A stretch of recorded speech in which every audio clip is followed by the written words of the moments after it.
안녕하십니까, 이태윤입니다. 상해의 집이 대출금 상환 중단 위기에 처했어요. 왜냐하면 저와 남편이 올해 모두 실직했기 때문입니다. 그런데 신기하게도 저는 전혀 슬프지 않아요. 애초에 상해에 더는 있고 싶지 않았거든요. 우리 세대는 20년간 일하고 30년간 대출 갚고 남은 몇 년은 병원에서 보내요. 이런 인생은 끝이 훤히 보여요. 정말 지쳤어요. 이제 살 곳도 없어졌어요. 저 다 털어놓을게요. 주택담보대출은 더 이상 갚을 수 없고 집은 법원에 압류됐어요. 계약금은 물론이고 그동안 갚아온 할부도 다 날렸고요. 지금은 오히려 은행에 30여만 위안을 빚지고 있어요. 우리 아빠는 지금 당장 돈이 없을 뿐이에요. 왜 집에 못 들어가게 하는 거죠? 아빠는 정말 힘들게 항상 돈을 벌기 위해 열심히 일해왔어요. 부동산 시장의 붕괴와 경제 침체가 맞물리면서 올해 1월에서 2월 중국 대륙의 경매 매물 수량이 급증했습니다. 이는 상해 등 일선 도시에서도 마찬가지 현상입니다. 중국 지수연구원의 경매 데이터베이스에 따르면 1월에서 2월 기간 중국 법원 경매 시장에 등록된 각종 경매 부동산은 총 17만 2천 세대, 실제 낙찰된 건수는 약 28,200세대, 낙찰률은 13.7%에 불과했습니다. 하지만 이러한 법원 경매 데이터는 참고용일 뿐이며 실제 주택담보대출을 상환하지 못해 단절된 사례는 이보다 훨씬 더 많을 가능성이 있습니다. 부동산 가격 폭락 속에서 중국의 여러 1인 방송 플랫폼에서는 빚더미에 앉은 사람들이 쏟아지고 있습니다. 어떤 집주인은 대출 상환을 중단한 뒤 좌절하며 오열하거나 경매에 넘어가기 직전 분노에 차 집안의 인테리어를 모조리 파손하는 사례도 다수 포착되고 있습니다. 오늘은 이러한 사연들을 중심으로 중국 내 경매 매물 급증과 주택담보대출 위기에 대해 이야기해 보겠습니다. 상해의 경매 주택수는 점점 증가하고 있습니다. 알고 계셨나요? 지난달 상해에서 새롭게 등록된 법원 경매 매물이 500여 세대나 됩니다. 그중 200여 세대 이미 경매 중이고 300여 세대 곧 경매 예정입니다. 그리고 이 숫자는 날마다 증가 중이며 더욱 악화될 조짐을 보이고 있습니다. 지금 상해에 이렇게 많은 경매 주택이 생겨난 가장 근본적인 이유는 일부 지역의 집값이 너무 빨리 폭락했기 때문입니다. 많은 사람들은 첫 번째 지급한 대금을 전부 날렸을 뿐 아니라 지금은 주택 가치가 대출금보다 수백만 위안이나 낮아졌습니다. 우리 지역에서 있었던 실제 사례입니다. 한 고경화원의 집주인이 2020년 집값 최고점일 때 집을 매입했습니다. 당시 제곱미터당 10만 위안이었고 4년간 대출금을 갚아왔습니다. 그런데 지금은 제곱미터당 4만 5천 위안으로 반토막이 났습니다. 사실상 당시 낸 계약금만 남은 셈이죠. 이제는 집을 팔아도 손해를 보는 것은 물론 은행에 수백만 위안을 추가로 갚아야 할 처지입니다. 그 집주인은 차라리 대출 상환을 중단하겠다고 했습니다. 주변에 같은 시기에 집을 샀던 친구들도 하나둘씩 대출 상환을 포기하고 있다네요. 솔직히 말씀드려서 제가 부동산 시장을 비관적으로 보는 게 아니라 이건 피로 얼룩진 현실입니다. 서주의 한 업계 관계자가 올린 영상에 따르면 전국의 법원 경매 주택 수량이 이미 100만 세대에 접근하고 있다고 밝혔습니다. 하지만 경매에 나온 물량은 늘어나는 반면 낙찰률은 20%도 안 되는 수준으로 이는 곧 은행이 보유한 100만 세대 중 80만 세대 이상이 아예 팔리지도 않는 말 그대로 무가치한 철근 콘크리트 덩어리가 되어버렸다는 것을 의미합니다. 그래서 현재는 은행조차 당신의 집을 사진도 안 찍고 경매에 붙이지도 않으려고 합니다. 서주에서도 법원 경매 주택의 낙찰률은 20% 정도밖에 되지 않습니다. 그는 이렇게 말합니다. 어떤 사람은 1, 2년 전에 대출을 끊었는데도 은행은 집을 압류하지도 않습니다. 오히려 은행 지점장이 매일 전화를 걸어 직접 집까지 찾아와 협상을 시도합니다. 연간 상환 금액을 조금 줄여줄 수도 있고 이자율도 낮춰줄 수도 있으며 심지어 무이자 상환도 가능하니 제발 원금만이라도 좀 갚아줘요. 이런 식으로 간청합니다. 그래도 돈이 없어 못 갚겠다고 하면 어떤 은행은 직접 당신에게 일자리를 알선해 주기도 합니다. 일하면서라도 돈을 갚아달라는 것이죠. 결론은 하나입니다. 제발 더 이상 주택담보대출 상환을 중단하지 말아주세요. 라며 이런 식으로 간청합니다. 나 대출 상환 중지했어요. 2018년 난 우한에서 유행 따라 200만 위안짜리 집을 샀어요. 지금 벌써 2달째 대출을 못 내고 있고 집은 곧 압류될 상황이에요. 그때 60만 위안을 계약금으로 내고 매달 주택담보대출 상환액은 8천 위안이 넘었어요. 요 몇 년 장사가 안 되는데도 무작정 버티다가 며칠 전엔 결국 가게 문을 닫아 수입이 완전히 끊겼습니다. 그러고 나니까 이제야 알았어요. 4년 넘게 대출로 낸 돈이 총 46만 위안인데 그중 원금은 고작 6만 위안이고 나머지는 다 이자였다는 거예요. 이제 소송을 당할 것 같아요. 내 집이 압류될 뿐만 아니라 내 은행 카드도 동결될 거예요. 며칠 전 법원에서 10만 위안이 넘는 추가 수수료가 부과된다는 통지를 받았어요. 수수료를 확인해보니 벌금, 소송 비용, 변호사 비용 등 여러 가지 비용이 포함되어 있었습니다. 오늘 제 집이 곧 경매에 붙여진다는 전화를 받았습니다. 감정가액은 165만 위안에 불과하고 여기에 20% 할인이 더해져 실제 가격은 130만 위안 정도입니다. 이 가격으로 경매에 붙인다면 저는 집을 잃을 뿐만 아니라 계약금도 잃고 제가 갚은 40여만 위안의 상환금도 전부 물거품이 될 거예요. 거기에다 저는 법원에 70만 위안 이상의 수수료를 납부해야 합니다. 이게 바로 능력도 안 되면서 무리해서 집 사려다 벌어진 일입니다. 결국 온 가족이 10년 이상 모은 돈이 모두 날아간 겁니다. 상해의 한 집주인은 자신이 산 집값이 600만 위안에서 350만 위안으로 떨어지자 어쩔 수 없이 대출 상환을 중단하고 집을 경매에 붙여야 했습니다. 그는 막대한 빚을 떠안게 되었고 여자친구마저 떠나버렸습니다. 최근 상해의 한 30세 전직 집주인의 하소연이 화제가 되었는데 그 이야기를 들으니 정말 일념천당, 일념지옥이라는 말이 무슨 뜻인지 절실히 느끼게 되었습니다. 중산층이 무너지는 속도 상상 이상입니다. 그는 현재 30세, 상해에서 IT 업계에 종사하고 있습니다. 다들 알다시피 몇 년 전까지만 해도 IT, 인터넷 업계는 완전 대세였고 그야말로 핫한 분야였습니다. 그는 졸업하고 몇 년 안 돼 월급은 10,000 위안에서 30,000 위안까지 올랐고 이 정도면 상해에서도 꽤 상위권 소득자에 해당합니다. 그 당시 그는 정말 의기양양했고 여자친구도 사귀면서 상해에서 자리를 잡아야겠다고 생각하게 되었습니다. 상해 도심은 가격이 너무 비싸서 엄두가 안 났고 결국 고른 곳은 푸둥신구 축교에 있는 95제곱미터의 작은 방 3개의 아파트였습니다. 그때 평당가는 58,000 위안이었고 총 가격은 550만 위안이었습니다. 그래서 부모님께 돈을 좀 보태달라고 하고 자기 저축까지 더해서 200만 위안을 계약금으로 내고 350만 위안은 은행 대출, 30년 상환, 월 19,000 위안씩 갚아가기로 한 것이었습니다. 이 블로그는 나중에 회사 구조 조정이 있었고 자신이 불행히도 첫 번째 해고 명단에 포함되었다고 밝혔습니다. 처음에는 별일 아니라고 생각했습니다. 어차피 자기는 아직 젊고 실력과 노력만 있으면 더 좋은 직장을 금방 찾을 수 있을 거라고 믿었죠. 하지만 그는 상황의 심각성을 너무 과소평가했습니다. 눈 깜짝할 사이에 석 달이 지나갔고 그는 월급이 2만 위안이 넘는 괜찮은 직장을 끝내 찾지 못했습니다. 그러는 사이 매달 거의 2만 위안에 달하는 주택담보대출과 생활비 부담이 숨이 막힐 정도로 그를 짓눌렀습니다.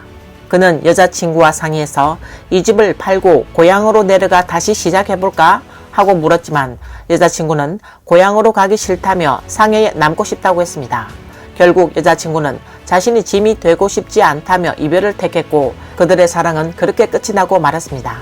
이별 후 그는 한동안 마음이 아팠지만 이내 부동산 중개인을 통해 집을 내놓았습니다. 그런데 놀랍게도 몇 달이 지나도 전혀 팔리지 않았고 문의조차 거의 없었습니다. 중개인은 그 집이 위치가 너무 외지고 현재 부동산 시장도 좋지 않아서 급하게 팔려면 최소 350만 위안의 매물가를 낮춰야만 겨우 팔릴 수 있다고 말했습니다. 550만 위안에 산 집이 순식간에 절반 가까이 떨어졌다는 말을 듣고 그는 충격을 받았고 어쩔 수 없이 대출 상환 중단을 선택할 수밖에 없었습니다. 집이 경매로 넘어간 이후 그는 집을 잃은 것뿐만 아니라 200만 위안이 넘는 본인과 부모님의 전 재산이었던 초기 납입금도 사라졌고 그동안 갚아온 월 상환금 100만 위안도 다 물거품이 됐습니다. 그리고 오히려 은행에 100만 위안이 넘는 빚까지 떠안게 됐습니다. 그는 결과를 보고 참지 못하고 울음을 터뜨렸고 나는 그저 집 한 채 산 것뿐인데 왜 이렇게까지 돼야 하냐며 하소연했습니다. 내 집은 이미 경매 절차가 시작됐고 총 80만 위안을 대출받아 5년 동안 갚아왔지만 지금도 은행에 75만 위안을 빚지고 있어요. 며칠 전 법원에서 집안의 짐을 정리하라고 통보받았을 때 내 마음은 바늘로 찌르는 듯 아팠고 아쉽고도 무력감을 느꼈습니다. 저는 올해 37살이고 총 부채는 300만 위안입니다. 2016년 5월에 이 집을 샀고 그때부터 매달 5천 위안씩 한 번도 빠지지 않고 상환했어요. 그중 절반은 이자였고 2021년 3월까지 약 30만 위안을 갚았죠. 도중에 사업이 실패했을 때도 나는 온갖 방법을 동원해서라도 대출금을 갚으려고 했었고 정말 이를 악물고 버텼어요. 그저 노력과 인내는 결국 이 집을 지켜줄 거라 믿었죠. 하지만 2021년 3월 말 내가 교도소 독방에 감금되면서 상황이 바뀌었어요. 그때부터 대출 상환이 끊겼고 2년 후 내가 다시 나왔을 땐 이미 은행에 12만 위안의 연체금이 쌓여 있었어요. 은행은 매달 다시 5천 위안씩 갚기 시작해야 소송을 하지 않겠다고 했지만 나는 방금 출소한 몸이고 안정적인 일자리조차 구하지 못했어요. 밥 먹을 돈도 없는 형편인데 어떻게 이런 거대한 대출을 감당할 수 있겠어요? 이 블로그는 자신의 상황을 은행에 솔직하게 설명했습니다. 은행 직원도 그녀의 처지에 깊은 동정을 표했지만 자신도 어쩔 수 없다고 말했습니다. 정해진 사법 절차를 밟을 수밖에 없고 그게 그들의 업무라는 겁니다. 블로그 조유위는 안위대학교에서 학사 학위를 받고 2009년에 졸업한 평범한 대학생입니다. 그는 현재 주택담보대출을 2개월째 연체 중이라고 밝혔습니다.